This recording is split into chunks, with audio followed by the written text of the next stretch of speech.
ओम नमः शिवाय। हरे कृष्ण। मार्गशीर्ष शुक्ल पक्ष की मोक्षा एकादशी। युधिष्ठिर बोले, देव देवेश्वर, मैं पूछता हूँ, मार्गशीर्ष मास के शुक्ल पक्ष में जो एकादशी होती है उसका क्या नाम है, कौन सी विधि है तथा उसमें किस देवता का पूजन किया जाता है? स्वामी, यह सब यथार्थ रूप से बताइए। श्री कृष्ण ने कहा, नृपश्रेष्ठ, मार्गशीर्ष मास के कृष्ण पक्ष में उत्पत्ति उत्पन्ना नाम की एकादशी होती है, जिसका वर्णन मैंने तुम्हारे समक्ष कर दिया है। अब शुक्ल पक्ष की एकादशी का वर्णन करूंगा, जिसके श्रवण मात्र से वाजपेय यज्ञ का फल मिलता है। उसका नाम है मोक्ष एकादशी, जो सब पापों का अपहरण करने वाली है। राजन, उस दिन यत्न पूर्वक तुलसी की मंजरी तथा धूप दीप आदि से भगवान दामोदर का पूजन करना चाहिए। पूर्वोक्त विधि से ही दशमी और एकादशी के नियम का पालन करना उचित है। मोक्ष एकादशी बड़े बड़े पातकों का नाश करने वाली है। उस दिन रात्रि में मेरी प्रसन्नता के लिए नृत्य, गीत और स्तुति के द्वारा जागरण करना चाहिए। जिसके पितृ पापवश नीच योनि में पड़े हों, वे इसका पुण्य दान करने से मोक्ष को प्राप्त होते हैं, इसमें तनिक भी संदेह नहीं है।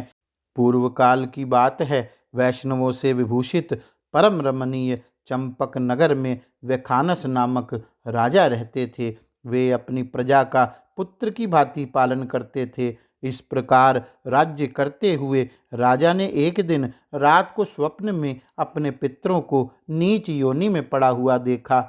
उन सबको इस अवस्था में देखकर राजा के मन में बड़ा विस्मय हुआ और प्रातःकाल ब्राह्मणों से उन्होंने उस स्वप्न का सारा हाल कह सुनाया। राजा बोले, ब्राह्मणों, मैंने अपने पितरों को नरक में गिरा देखा है। वे बारंबार रोते हुए मुझसे यूं कह रहे थे कि तुम हमारे तनुज हो, इसलिए इस नरक समुद्र से हम लोगों का उद्धार करो। द्विजवरों, इस रूप में मुझे पितरों के दर्शन हुए हैं, इससे मुझे चैन नहीं मिलता। क्या करूं, कहाँ जाऊं? मेरा हृदय रुधा जा रहा है। द्विजोत्तमों, वह व्रत, वह तप और वह योग जिससे मेरे पूर्वज तत्काल नरक से छुटकारा पा जाएं, बताने की कृपा करें। मुझ बलवान एवं साहसी पुत्र के जीते जी मेरे माता पिता घोर नरक में पड़े हुए हैं, अतः ऐसे पुत्र से क्या लाभ है? ब्राह्मण बोले, राजन, यहाँ से निकट ही पर्वत मुनि का महान आश्रम है। वे भूत और भविष्य के भी ज्ञाता हैं। नृपश्रेष्ठ, आप उन्हीं के पास चले जाइए। ब्राह्मणों की बात सुनकर महाराज वैखानस शीघ्र ही पर्वत मुनि के आश्रम पर गए और वहां उन मुनि श्रेष्ठ को देखकर उन्होंने दंडवत प्रणाम करके मुनि के चरणों का स्पर्श किया। मुनि ने भी राजा से राज्य के सातों अंगों की कुशल पूछी। राजा बोले, स्वामी, आपकी कृपा से मेरे राज्य के सातों अंग सकुशल हैं, किंतु मैंने स्वप्न में देखा है कि मेरे पितृ नरक में पड़े हैं। अतः बताइए, किस पुण्य के प्रभाव से उनका वहां से छुटकारा होगा?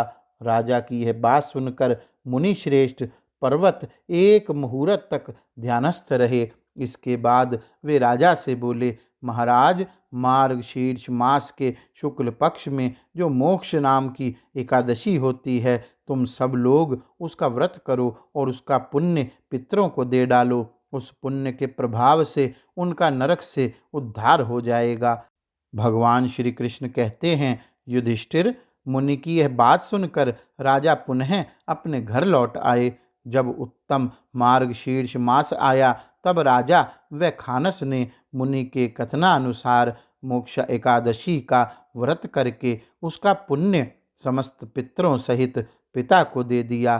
पुण्य देते ही क्षण भर में आकाश से फूलों की वर्षा होने लगी। वैखानस के पिता पितरों सहित नरक से छुटकारा पा गए और आकाश में आकर राजा के प्रति यह पवित्र वचन बोले, बेटा, तुम्हारा कल्याण हो। यह कहकर वे स्वर्ग में चले गए।